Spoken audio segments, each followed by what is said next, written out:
those of us who weren't required to go to muster and so forth, we could then continue our meal until everybody was done, right? That's a funny thing you mentioned that, because there is a Sea Org policy that states from L. Ron Hubbard that you cannot give somebody an order at the dinner table.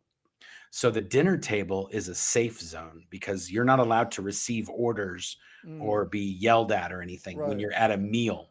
right. So it's sort of like you get a pause from the insanity for 15 or 20 minutes. So I noticed, so when we would leave, there would be that everybody's going back to work, right? But then Hmm. one day, there was like 100 people as we were on our way out being marched into the dining room by security, Hmm. like every security guard. And I'm like, wait, I know a bunch of these people. There's like, Gary Weesey and all these other Hmm. people.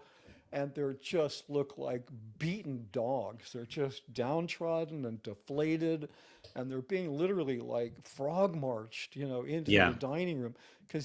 And that is the point, I believe, at which they moved them out of the hole, moved them into the one birthing building, and then let them eat in the dining room. Because they didn't want them to see their spouses or their friends, or they wanted to keep them segregated from everybody else because Well, they're in these guys, trouble. they were on parade at the end of the meal when everybody, Yeah. after muster and everybody was leaving, these guys Yeah. were just paraded in.